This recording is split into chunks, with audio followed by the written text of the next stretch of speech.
নলবাৰী জিলাৰ পশ্চিম নলবাৰীৰ বেলহৰ আৰক্ষী থানাৰ অন্তৰ্গত জাগাৰাৰ পশ্চিম চুবুৰীত শনিবাৰে নিশা ৰহমান আলীৰ গৃহৰ পৰা দুইজনী ক্ষীৰতী গাই গৰু চোৰৰ দলে চুৰ কৰি নিয়ে। নিশা গৃহস্থ শুই থকা অৱস্থাত কণমানি সন্তান দুটাক এৰি থৈ গোহালিৰ তলা ভাঙি নিশা চোৰে চুৰি কৰি লৈ গ'ল মাতৃ দুয়োগৰাকীক।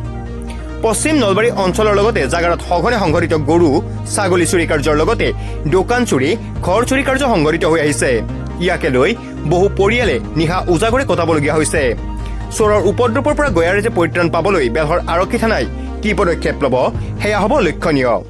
মোৰ ঘৰৰ ওচৰৰে ৰাতি 2টাৰ পৰা 3:30 বজাৰ ভিতৰত এক কলেজৰ দুৱাৰমুখত তাৰমানে ঘৰত শোৱা কোঠাৰ লগত লাগি থকা গোহালিৰ পৰা সৰু পোৱালি দুটা এৰি গাখীৰ ওলাই আহিছিল।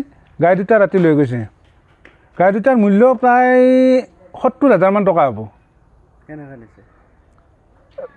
দৰ্জা ভাঙি পেলাই ৰাতি চোৰে লৈ গৈছে।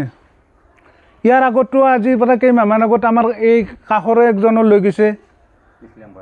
ইছলাম আলী ঘৰৰ পৰা প্ৰায় 1,20,000 টকাত কিনা গৰু দুটা লৈ গৈছে ৰাতি। তেওঁলোকৰো পোৱালি দুটা এৰি পেলাই লৈ গৈছে।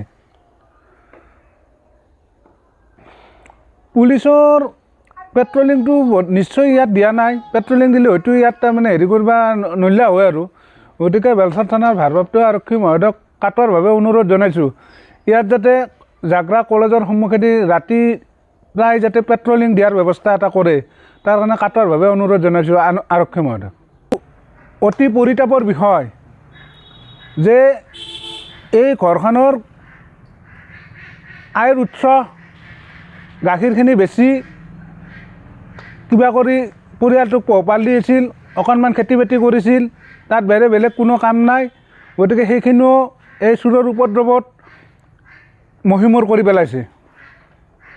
গতিকে বেলহৰ থানাৰ ভাৰপ্ৰাপ্ত মহোদয়ক এটি সুপদক্ষেপ ল'বলৈ মই কাটৰভাৱে অনুৰোধ জনাইছোঁ। গাই দুজনী গাখীৰ 5 লিটাৰমান ওলা গাখীৰ পোৱালি দুটা এৰি গাই দুটা দৰ্জা কাটি ৰাতি উলিয়াই লৈ গৈছে গোহালিৰ পৰাই। অথচ গৰুৰ লগতে থাকোঁ, নামান ইফাল সিফাল, তাৰে মাজৰ পৰা গৰু দুটা লৈ গৈছে ৰাতি। কি নাম আপোনাৰ? মোৰ নাম Rahman Ali.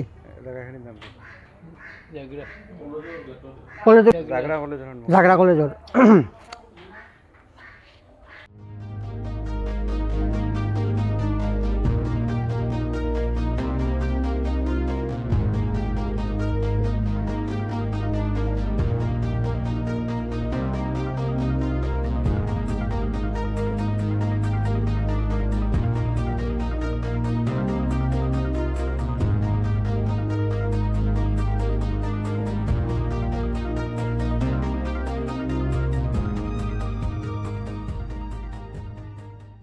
Stay informed, stay ahead.